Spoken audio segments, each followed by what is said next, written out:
Hey guys, Talk No Jutsu is back. This is Boruto 2 Blue Vortex Chapter 7. And it looks like I was right in my previous chapter review, guys, so let's go ahead and get started. And for the new ones, it's spoiler time.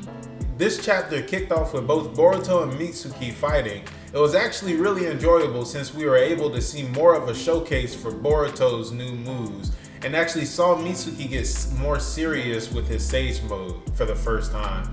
Unfortunately, I still believe Naruto's Sage Mode is the best, but the exchange of blows was pretty amazing to me.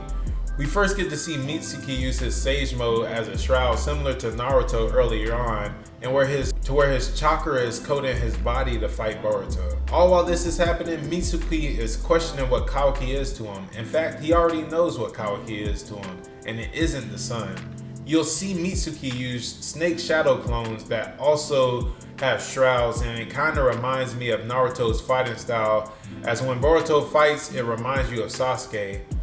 Even during the fight, Mitsuki basically said Kawaki isn't strong enough to compete with him in his league, so it's like the whole time Boruto was training, Kawaki was out here just chilling, eating tea and crumpets the whole time. Like, what's going on?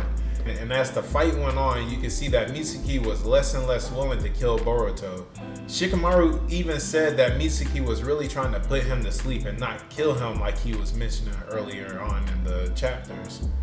After seeing great sword play by Boruto, and let's admit, anytime we saw swords in Naruto, it was always amazing and a nice showcase of Boruto's lightning style.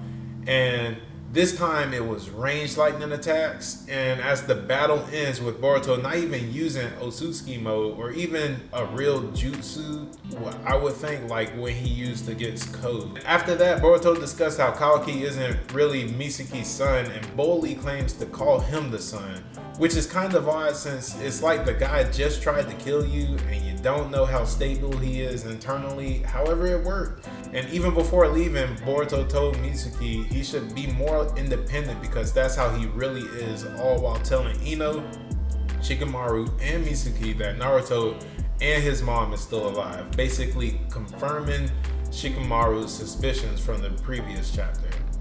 But this is where it gets good, because before I was a bit upset on how it took so long for them to find out what's going on.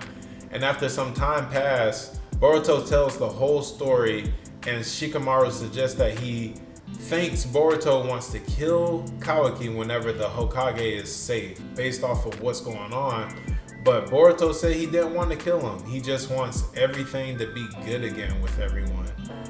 What was also mentioned was that Boruto came to the village before and had this conversation with Shikamaru multiple times, but Omnipotent is so powerful that as time goes on, their memory slowly fades back to what it was rewritten to. Kind of like a weird version of Alzheimer's, which from early scans, it's likely that it's a unique situation because Shikamaru and the team came to this conclusion on their own instead of maybe Boruto telling them. After the conversation continues, Shikamaru mentions that he wants to keep the illusion of chasing Boruto, ultimately be on his side in this effort, which Boruto seems happy about, that at least came to this conclusion. After the conversation, it cuts to Jura and the divine trees reading to gather more knowledge of the world, which will more than likely make them more dangerous as they gather more intelligence. As the chapter ends, Jura declares that he's looking for a way to get to Naruto to have all his questions answered. This is definitely a setup for a small scale invasion. I don't think that this will be a fight to where they get to Kawaki, as the scene from the beginning of the series still needs to play out, but it looks like it's a start. I'm sure the Divine Tree will gather more people to be under their army similar to Code and cause a threat to the Leaf Village. As the series goes on, I hope they make the support characters more impactful as more aliens show up and the less likely chakra will be effective, especially if they could absorb it all. Let's have hope to the evolution in the ninja techniques so that all of our favorite characters remain. What do you predict will happen next?